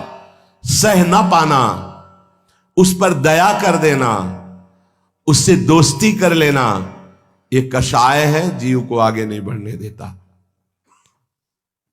चौथा, रसास्वादन। भोजन में, रूप में, बाहरी सांसारिक पद में, धन में, भोगों में एक जो स्वाद है वो तुम्हारी स्मृति में बैठ जाता है। ऐसे से ऐसा खाया था बनवा के, बड़ा यार स्वाद मिला, या दोबारा मिलना चाहिए। वो कहां जाए, किससे मांगे, कैसे करे। ऐसे हर भोग, हर चेष्टा, रसास्वाद जो प्रकृति का है वो बांधे रहता है जीव को, वही बांधे रहता है। जिस पर आपका रसास्वाद संबंध बन गया उसको तो मिटाना ही मिटाना है पक्का। वो चीज मत खाओ, उस व्यक्ति से मत मिलो, उसको मत देखो, वो क्रिया मत करो, वो सामग्री अपने पास मत रखो जिसका तुमने स्वाद ले लिया और जिसमें तुम बंध गए हो, हटा देना चाहिए। कई बार जैसे किसी विशेष सामग्री के लिए आए तो गुरुदेव ने कहा उठा करके परिक्रमा मार्ग में रख दो। ऐसे समय रखो, रखते समय कोई देखे ना, बस आपका क्या संबंध, रख दो आप। क्या हुआ, एक बार गुरुदेव भगवान के यहां अनुपस्थिति में कोई नया गैस चूल्हा, नया सिलेंडर और वो जो ऐसे जिसमें पकाया जाता है कुकर, ये सब पात्र, सब पूरी रसोई की सब, अब महाराज जी लकड़ी से चूल्हे में बस ऐसा। अब शाम समय दर्शन करके जब गए गुरुदेव भगवान तो साथ अंदर ही जाते, तो कहा ये किससे मंगवाया? महाराज जी मुझे पता नहीं। नहीं तुम्हें पता नहीं तो कौन रख गया? हम कहा ये भी महाराज जी मुझे पता, सत्य मानिए मुझे कोई पता नहीं। बोले उठाओ से परिक्रमा मार्ग में रखे हो, सब रख दिए परिक्रमा मार्ग। फिर 1-1.5 घंटा बाद 2 घंटा बाद हम झांक के देखा वहां कुछ नहीं था, सब गायब। अपने को क्या मतलब, एक रख गया, एक उठा के वहां रख दे। जिस चीज में तुम्हारी प्रियता हो, स्वाद जिसमें तुम्हारा बंध गया हो, उसको तो हटा देना चाहिए। जैसे कई बार पूछा जाता है आपकी क्या पाने की इच्छा है, तो पूरे खोजने पर यह पता चलता है राधा नाम पाने की इच्छा है और कुछ नहीं पाने की इच्छा। तो सब हंस देते हैं, नहीं आज कुछ विशेष, हाँ विशेष क्या, राधा नाम और कुछ नहीं। अंदर ढूंढने पर पता ही नहीं चलता, एक ही बात पता चलता है, बस इसका स्वाद मिल जाए, प्रियाजू के नाम का स्वाद मिल जाए, मंत्र का स्वाद मिल जाए। जो गुरुदेव स्वाद लेते हैं, रोम रोम पुलकित हो जाता है, कंपायमान हो जाता है। ऐसे ऐसे जब जैसे क्या स्वाद मिल रहा, पूज्य बाबा श्रीधर बाबा को देखते क्या स्वाद मिल रहा है इन संतों, वो स्वाद चाहिए। आज आपको क्या पसंद है, क्या बना दे? राधा नाम, चतुरासी जी सुना दो, सुधा निधि सुना दो, यही निकलना चाहिए।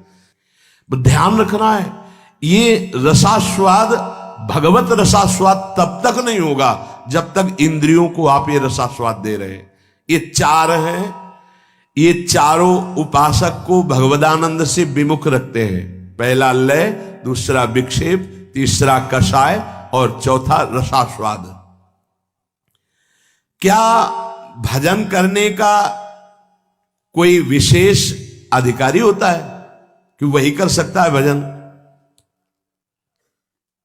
कह रहे भजन करने का सब कोई अधिकारी है, पुरुष नपुंसक नारी वा जीव चराचर कोय, सर्व भाव भज कपट तज मोहि परम प्रिय सोय। बच्चा, बालक, बूढ़ा, जवान, स्त्री, पुरुष, कोई भी हो, किसी भी कुल, किसी भी पद, किसी भी अवस्था, इससे भजन से कोई मतलब नहीं। जो हरि का भजन करना चाहे तो मानव जीवन मात्र भगवत प्राप्ति के लिए मिला है। भजन करने से क्या लाभ हो जाएगा?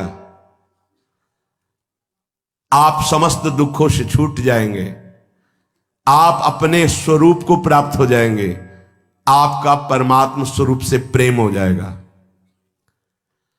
भजन ना करने से हानि क्या है? भजन ना करने से विषय आपको बांध लेंगे, पापाचरण खूब होने लगेगा, आपकी दुर्गति हो जाएगी, दुख, अशांति, चिंता, अवगुण और अभाव और दुखिया स्वभाव, ये सब भजन ना करने पर प्रकट हो जाते हैं। देखो बड़े दुखिया स्वभाव है, पर रोते ही रहते हैं, दुख ये वो ऐसा विषय बांधे हुए हैं। महाराज पाप तो सबसे हो रहा है, फिर कहा गया पापवंत कर सहज स्वभाव भजन मोरते भाव न काऊ। तो उससे भजन कैसे बनेगा जब पाप बन गया है? भैया ये लाला बहुत कृपालु है, प्रभु बहुत कृपालु है। यदि तुम भजन की सोचोगे कि अब मुझे भजन करना है तो पाप नष्ट होना शुरू हो जाएगा। ये बड़े कृपालु हैं। अपिचेत सुदुराचारो भजते माम अनन्य भाग साधुर्य समंतव्य सम्यक व्यवसिता हिस्सा। महान दुराचारी भी सोच ले कि भगवान के सिवा मेरा कोई कल्याण नहीं कर सकता, बस मैं उसे महात्मा बना दूंगा। जिसने इस संसार को बनाया वो बड़ा कृपालु है, करुणामय है। चिंता न करो, यदि तुमसे पाप बन गए हैं, भूल हो गई है, तो प्रभु का नाम जपने की सोचो केवल, तो पाप नष्ट होना शुरू हो जाएंगे। और नाम जब शुरू किया तो वो अवश्य, पर ध्यान रहे बहुत बड़ा स्टॉक जमा है पाप का। ये थोड़े दिन नाम जप करके अगर देखोगे कि ना तो नाम में मीठापन लग रहा है, ना नाम हमको सुख प्रदान कर रहा है लौकिक, ना हृदय में शांति, जलन बढ़ती जा रही, चुपचाप बढ़ाते जाना, नाम बंद मत करना। वो शुरू है पाप नष्ट होना। पूरे पाप नष्ट होकर जब हृदय निर्मल होगा तो नाच पड़ोगे, बीच में मत रुक जाना। बीच में जलन पैदा करेगा, बड़े अंदर आपको ऐसे लगेगा कि बहुत ऊबन हो रही, नाम नहीं करना और सब कुछ कर लेना, ये आपको मन प्रेरित करेगा, आप नाम पकड़े रहिएगा। तो नाम जप और सत्संग में कौन श्रेष्ठ है? नाम जप में और सत्संग में कौन श्रेष्ठ है? भैया सत्संग से नाम जप में प्रीति होती है और नाम जप करने से सत्संग समझ में आने लगता है। दोनों एक दूसरे के पूरक हैं। साधन को हरिभजन है कै सत्संग सहाय। सत्संग से नाम जप में रुचि होती है और नाम जापक ही सत्संग के सही अर्थ को समझ पाता है, सही लाभ को ले पाता है। तो महाराज हमारा कहने का मतलब कि भजन में अधिक समय लगाना चाहिए कि सत्संग में? तो जो नया साधक है उसे अधिक समय सत्संग में देना चाहिए। वाणी पाठ, शास्त्र स्वाध्याय, सत्संग में बैठा, ये सब सत्संग के अंतर्गत आता है। और जो अनुरागात्मिका भाव को प्राप्त हो चुका है उसे थोड़ा समय सत्संग में और शेष समय एकांत में व्यतीत करना चाहिए, आंतरिक चिंतन। जैसे जब भाव का प्रादुर्भाव होता है तो फिर किसी शास्त्र के स्वाध्याय की रुचि नहीं रह जाती, क्योंकि निश्चय हो चुका है ना, लक्ष्य निश्चय हो चुका है, अब कुछ जानना है नहीं, बस अपने प्रीतम की लीला संबंधी, रूप संबंधी बातें, इसके बाद अब कुछ जानना नहीं, क्योंकि और कुछ पाना नहीं और कुछ करना नहीं। अनुरागात्मिका भक्ति जब हृदय में बढ़ती है तो फिर इष्ट मिले और मन मिले, मिले भजन रस रीति, बस उससे चर्चा हुई और पूरा जीवन, पूरा समय एकांत चिंतन में, आंतरिक चिंतन में। शास्त्र और लोक व्यवहार ये सब अनुरागात्मिका भक्ति वाले को फिर आगे चलकर रुचते नहीं है, कुछ अच्छा नहीं लगता।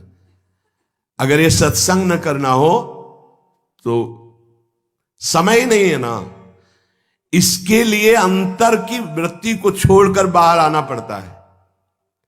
कोई शास्त्र, कोई लोक व्यवहार, ये सब उसके अंदर नहीं रह जाता जो अनुरागात्मिका भक्ति का उपासक होता है। जो प्रेम लक्षणा भक्ति का उपासक होता है, विविध शास्त्रों का स्वाध्याय करना, विविध प्रकार की वार्ता सुनना, ये उसका स्वभाव नहीं होता, उससे मन हट जाता है। बस आराध्य देव की वार्ता, आराध्य देव की सेवा, आराध्य देव का मंत्र, आराध्य देव का चिंतन, समिट गया।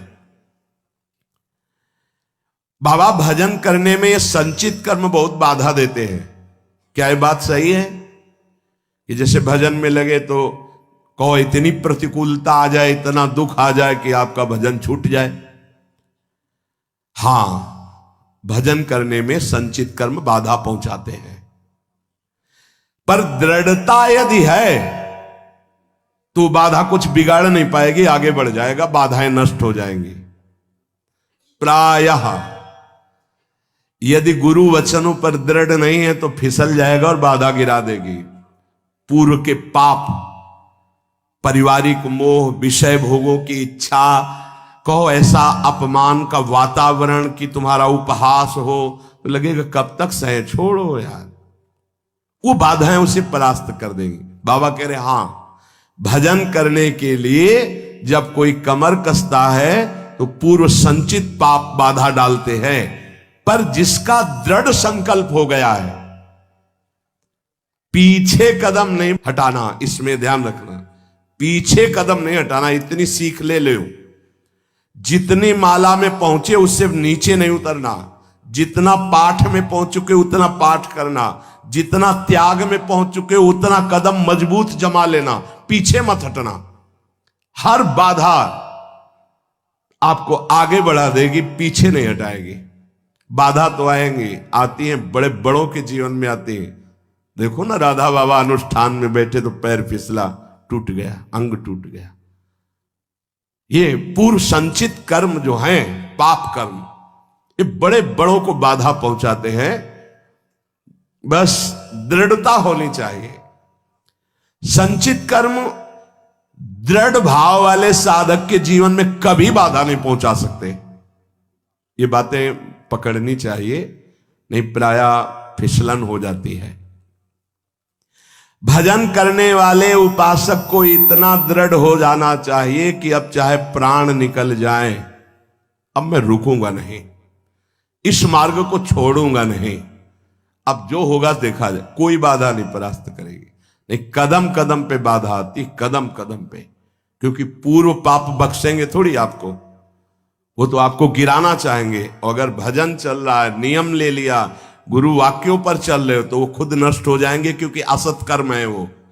ये सत है, सत को कोई काट नहीं सकता, सत को कोई गिरा नहीं सकता, पर बाधा आएगी। रुकना नहीं है, झुकना नहीं है, टूटना नहीं है, पक्का।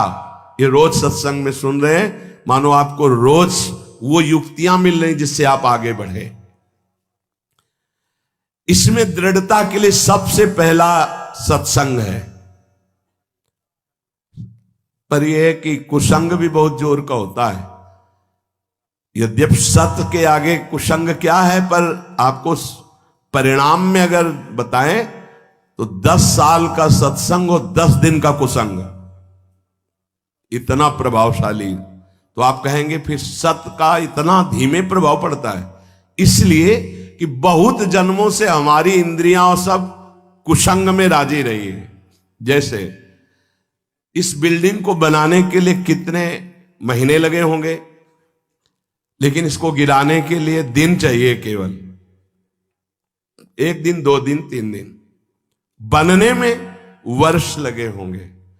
ऐसे ही साधना की ऊंचाई पर चढ़ने में समय लगता है, सत्संग की बातों को जीवन में उतारने में समय लगता है, लेकिन भ्रष्ट होने में नहीं होता। 5 मिनट में भ्रष्ट हो जाओ।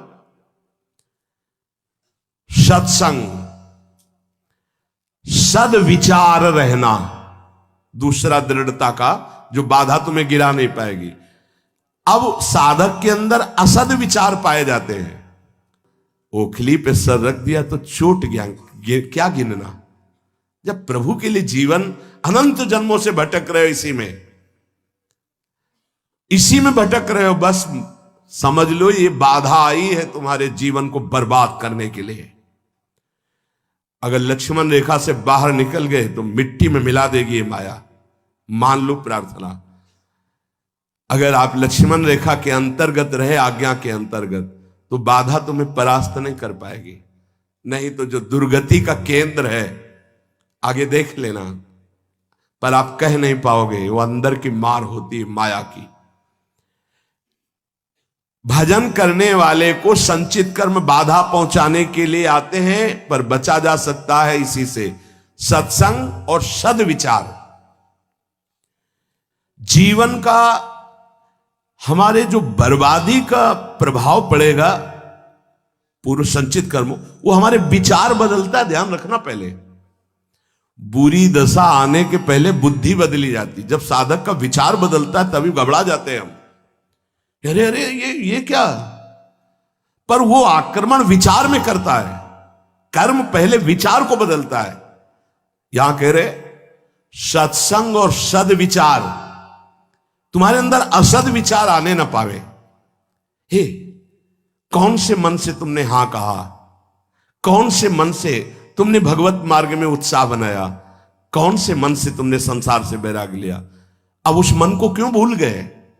दूसरा मन कैसे आ गया? मतलब पूर्व संचित पाप कर्म तुम्हें गिरा रहा है और तुम गिर रहे हो जानबूझ करके, पर हाथ नहीं पकड़ोगे तो गिरी जाओगे। हाथ पकड़ाने का मतलब कि मेरे मन में तो आ रहा है कि मैं ऐसा कर लूं, पर आपकी क्या आज्ञा है। बिल्कुल अवसर नहीं देता साधक।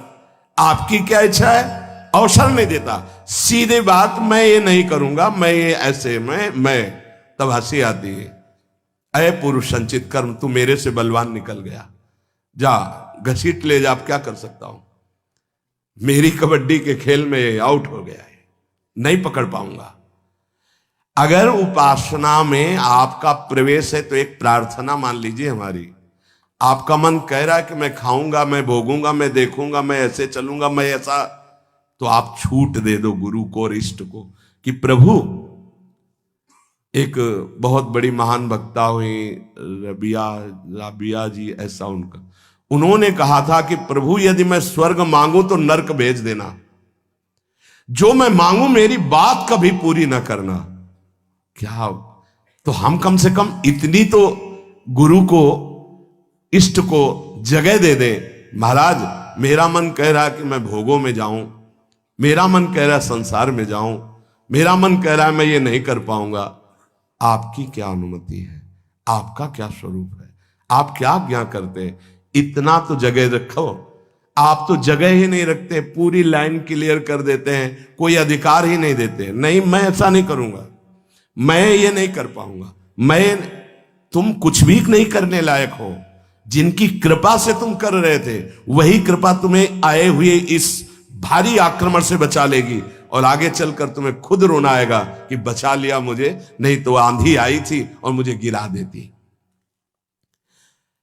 भजन से हर संचित बाधाएं भस्म हो जाएंगी, ध्यान रखना। भजन करने वाले पर संचित कर्म बाधा डालेंगे, पर सत्संग और सद्विचार और भजन की दृढ़ता हर कर्म को भस्म कर देगी, हर बाधा को भस्म कर देगी। तुम्हारे जीवन में यदि किसी संत का संयोग है तो उसकी आज्ञा से जितनी जल्दी तुम्हारी इन बाधाओं का नाश होगा, उतनी जल्दी तुम्हारी साधना से नहीं होगा। इसलिए भक्तों के संग की बड़ी महिमा बताई गई है। यहां तक कि भगवान से भी बढ़कर भक्तों की संग की महिमा बताई गई। मोरे मन प्रभुवश विश्वासा, राम ते अधिक राम कर दासा। ये मान लो, ये जीवन बहुत ऊंचाई पर चढ़ाना है। आप अकेले नहीं चढ़ पाओगे, आप हाथ दीजिए और साथ चढ़ जाओ। तो बोले एक दो को चढ़ा दोगे, यहां तो हजारों कैसे चढ़ोगे? तो हमारे प्रभु का अब वेद नहीं पढ़े इसलिए नहीं जानते। सहस्त्र शीर खा पुरुखा, सहस्राक्षा सहस्त्रपाद। वो अनंत हाथों वाला है, अनंत भुजाओं वाला, अनंत पाद वाला, अनंत नेत्र वाला, विश्वतः चक्षुर, वो विश्व नेत्र वाला है। अरे वो तुम्हें ऐसे गोद में लेकर पहुंचा देगा, तुम्हें चढ़ने नहीं पड़ेगा। उसकी करुणा दृष्टि हो जाए तो लूला लंगड़ा सुमेर पर्वत को पार कर जाए। मुकम करोति वाचालम पंगुम लंघयते गिरिम। इस अध्यात्म की चढ़ाई के लिए हम सबकी टांगे टूटी हुई है, तो हमको उठा के ले चलते हैं गुरुदेव। हमें हरि उठा के ले चल रहे हैं। पहाड़ लंघवा दिया, ये काम क्रोध लोभ मोह मद मत्सर, ये बड़े बड़े पहाड़ हैं, ऐसे लंघवा दिया। मुंह को होई वाचाल पंगु चढ़े गिरिवर गहन। सही पूछो तो इस चढ़ाई पर चढ़ने लायक नहीं, पर कृपा ने चोटी को लंघवा दिया। बार बार जैसे प्रारंभ हुआ था जहां से सत्संग, बार बार मन निहाल होता है, कितने करुणा में प्रभु, जब उनकी करुणा दिखाई देती। अरे साधारण जीव, विषयी जीव पहाड़ लांग गया, बड़ा आश्चर्य। ग्रह कारज नाना जंजाला, ते अति दुर्गम शैल विशाला। काम क्रोध लोभ मोह मद मत्सर विशाल पहाड़ है, और एक छोटा सा साधक लांग गया। तब लगता है कृपा में बड़ी ताकत। छोटा सांप का बच्चा गरुड़ को खा जाए, ऐसी सामर्थ हमारे हरि में है। हाँ, मस्कई करे बिरंच सम, मच्छर को ब्रह्मा बना दे, ब्रह्मा को मच्छर बना दे, ऐसे प्रभु के शरणागत है। जो स्वल्प पुण्य वाला होता है वो इन बाधाओं से परास्त होकर के साधनहीन हो जाता है। स्वल्प पुण्य वाला। महान पुण्य वाले कैसे बने? बोले भगवत प्रसाद, उच्छिष्टामृत, भगवत नाम गुणगान, भक्त चरित्र और भगवत विग्रह की सेवा, ये तुम्हें महान पुण्य वाले बना देंगे, जिससे कोई बाधा तुम्हें गिरा नहीं पाएगी। फिर ध्यान दीजिए, स्वल्प पुण्य वालों को ये संचित कर्म बाधा पहुंचाकर भजन से विमुख कर देते हैं। तो हम अपने पुण्यों को कैसे बढ़ाएं? तो बोले भगवत प्रसाद पाओ, उच्छिष्ट, संतों की जूठन, प्रभु की जूठन, गुरुदेव की जूठन, जूठन ले पाइए। आदेश में सेवक जी महाराज करें कि ऐसे जो नाम गुण रूप लीला धाम में रमण करते हैं, उनकी अगर हमें प्रसादी मिल जाए तो हमारे सारे पाप नष्ट हो, हमारा सुकृत बढ़े। प्रसाद से बहुत सुकृतवान बनता है। अपने रोज पाते हैं, गुरुदेव का भी पाते हैं, सिंहासन में गुरुदेव भी तो विराजमान है, प्रिया प्रीतम विराजमान है, आचार्य विराजमान है। तो आराध्य देव, गुरुदेव, आचार्य, सबकी जूठन मिलती जब भोग लगता है। और नाम गुणगान वो भी कृपा से होता है, गुणगान होता है, अभी वाणी पाठ शुरू हो जाएगा, और नाम कीर्तन होता है। भगवत भाव में डूबे हुए भक्तों के पावन चरित्र, भक्त संग और भगवत विग्रह की सेवा, इससे बहुत जल्दी सुकृत एकत्रित हो जाते हैं और वो बाधाओं को परास्त कर देता है। सेवा मिले तो समझ लेना बहुत बड़ी बात हो गई। भगवत सेवा मिले तो चूक मत करना, छोटी सी भी पुष्प की सेवा भी। पीछे एक बार सुने हैं आप सेवा का प्रभाव, सूरदास जी के पद में आरती कर रहे उसका अलग प्रभाव, चंवर डुला रहे उसका अलग प्रभाव। एक एक सेवा, हमारे प्रभु बड़े उदार हैं, रीझ जाते हैं। जिस उपासक को संतों से प्रेम हो गया, उसका और कोई साधन बने या ना बने, कोई बाधा उसे परास्त नहीं कर सकती। आखिरी बात पूज्य बाबा कह रहे हैं, जिसका संतों से प्रेम हो गया तो और कोई साधन बने ना बने। प्रेम का मतलब हमारा तो हिम्मत नहीं, हमारा तो मन नहीं, पर हम अपने गुरुदेव को दुखी नहीं कर सकते। हमारे चाहे प्राण निकल जाएं, हमसे कोई साधन बने ना बने, पर हमारे बड़े भाग्य हैं कि हमें ऐसे गुरुदेव मिले, हम उनको दुख नहीं दे सकते।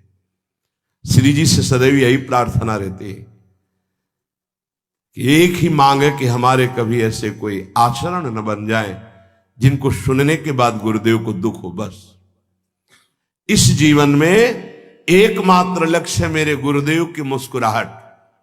कभी ऐसे कोई आचरण न बन जाए, कभी कोई ऐसी बात न हो जाए जिससे गुरुदेव की श्रवण इंद्री में पड़े और वो दुखी हो जाए। उनको दुख दे दिया तो अब जीवन का कोई महत्व नहीं रहा। यही है प्रेम। अब जब ऐसा भाव रहेगा तो बाधा कौन सी परास्त कर पाएगी? कोई बाधा नहीं परास्त कर सकती। फिसलने पर भी गिरेगा तो गुरु की गोद में गिरेगा। इसीलिए आखिरी में कह रहे कि जिसे संतों से प्रेम हो गया, उसे और कोई साधन ना हो तो भी बाधा परास्त नहीं कर सकती। क्या संतों का प्रेमी भक्त जो है उसको फिर मनुष्य जन्म मिलेगा? अगर वो मनुष्योचित कर्म करेगा तो मनुष्य जन्म मिलेगा। अगर वो भागवतिक कर्म करता है तो भगवत प्राप्त हो जाएगा। एक राधा वल्लभ जी के उपासक थे।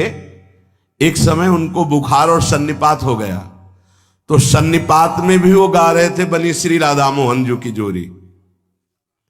उड़िया बाबा कह रहे हैं, एक राधा वल्लभ जी के उपासक थे, उनको सन्निपात हुआ, बुखार हुआ, तो बेशुद्ध अवस्था में भी गा रहे थे बनी श्री राधा मोहन जी की जोरी।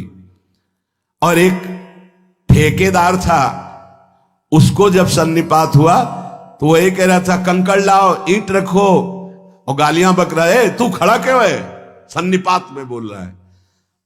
बोले जो संतों का प्रेमी होता है, भगवत प्रेमी होता है, जो भगवत प्रेमी होता है तो मूर्छावस्था में भी भगवत स्मृति रहती है।